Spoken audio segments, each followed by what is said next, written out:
Hey everyone, in this video we wanted to share with you how we installed our new stereo.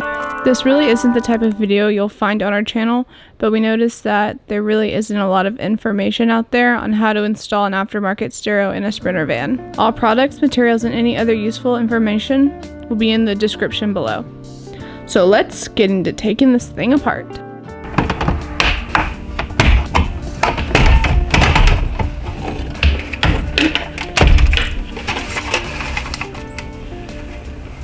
Well, now we can see why this thing is loose in there.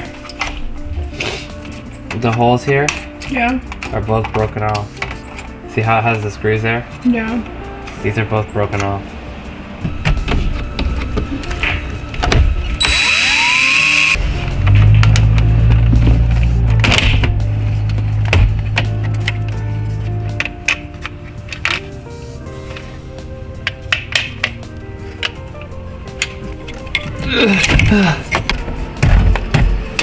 This thing doesn't even work. It's not even gonna work.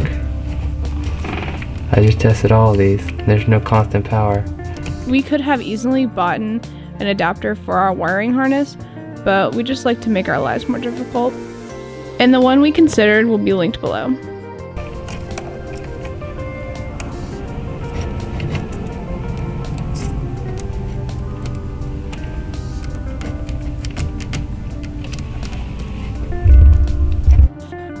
We decided to cut the wiring harness off and measure the voltage of each wire. To confirm our wires, we had a diagram of our Sprinter manual of what each number represents. This shows what our wiring harness looks like.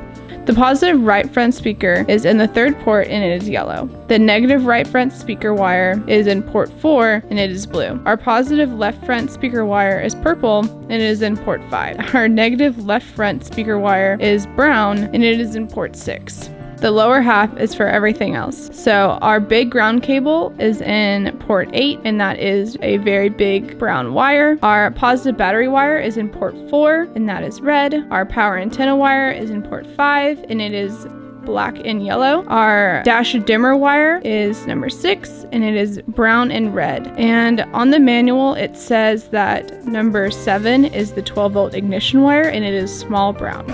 Brown. Doesn't matter.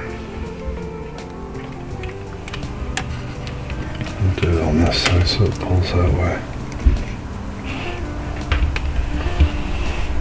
So now we just gotta get this one. Right. So red was power all the time. That goes here yellow. This is the ground.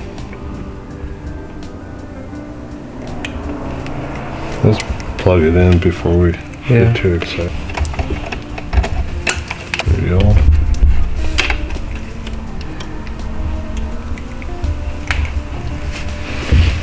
Let's go, Sparky. He's in, huh? That's not working, huh?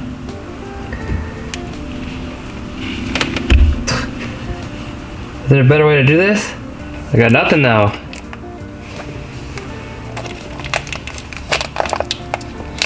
Touch screen or? Yeah. So I got the button right here for home.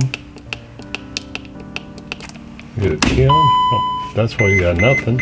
Yeah, you think? Well, you would think. What the hell?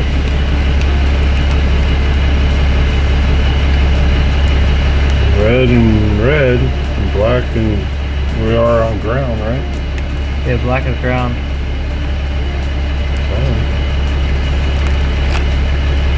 Well, you got two things. You got two powers going in, right? Yeah, that's what I wanted. It turned on, but it didn't turn off. That's what I wanted.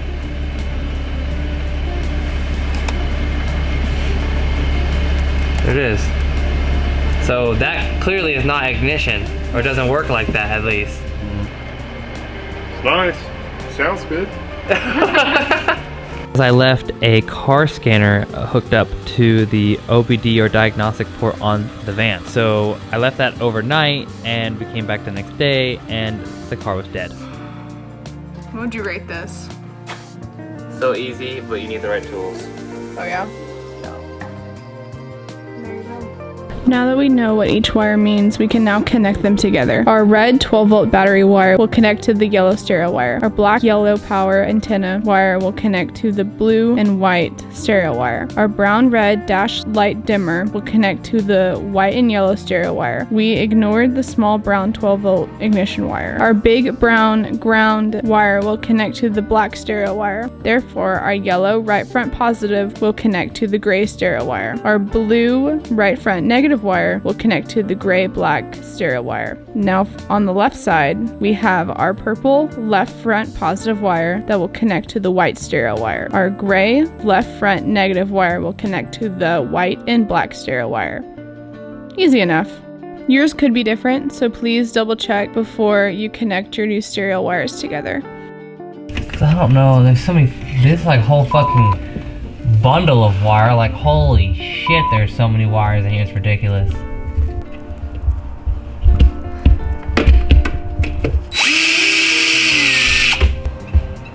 Look at this. What? What's that? A fuse.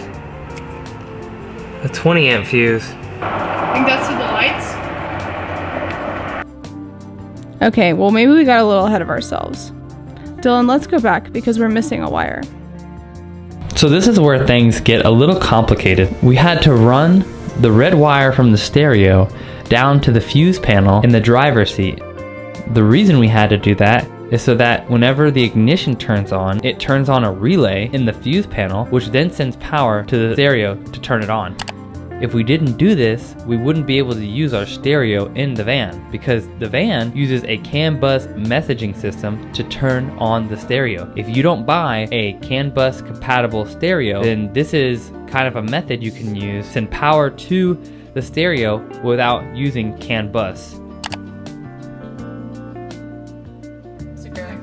Because this has to connect to the rear brake light.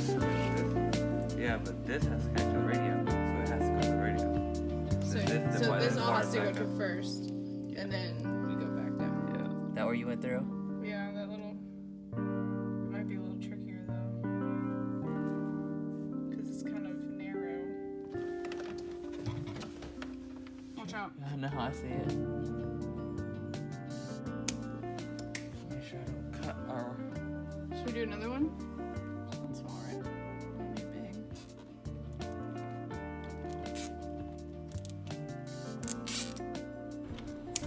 So this is where we connected the red stereo wire to a long red wire that will connect to the fuse block located where all the other fuses are.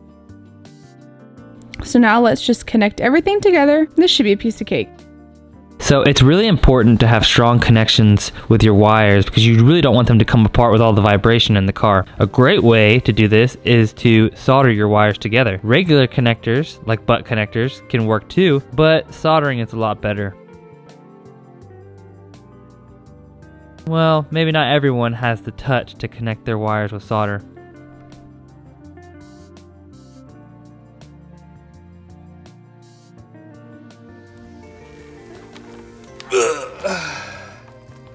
Can you make that face as if you're doing it again? Nothing. Oh. It's on? Oh, it's working! We did something right. Whoa, whoa! Okay. Should we take this off? Should we? Should we? That's too early. It's too No? early. It's too early to tell. Okay. So satisfying.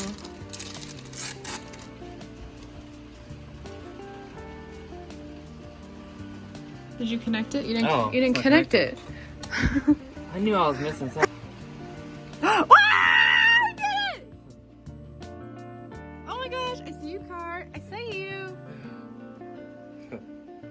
At least it works. Mm-hmm. Yay! So everything works, right? Okay. Woo!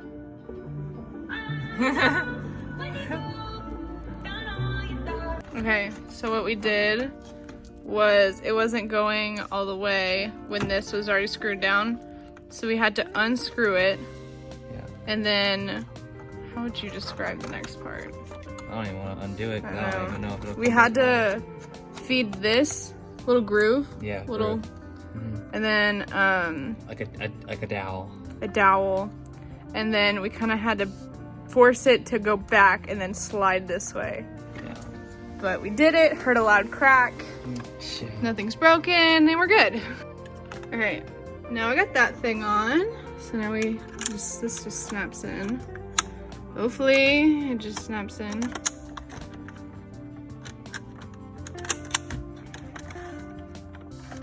Oh my god. Okay. Okay, now we have to screw that in. Where did those screws go? This is our old one. Before. Give a tour, Dylan. Well, these are Skip and FM AM, your favorites. Yeah, knob, little nice knob there. 1, 2, 3, 4, 5. I gotta scroll. Mute, you know, because you gotta mute it sometimes. That's about it. Nice little LED. CD player. Oh, no CD player. No CD player. You win Man, this round. this one wins. Oh man. Okay, let's get the screws on. Hey Dylan. Yeah. Screw you. Where's the... What?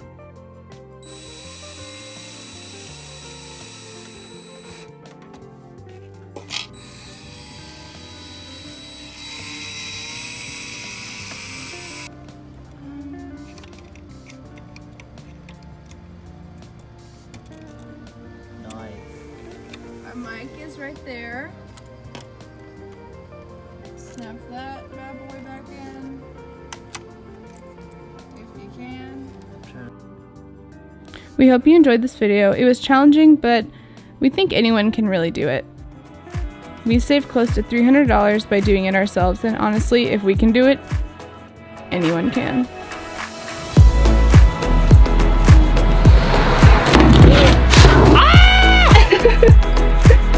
That was good.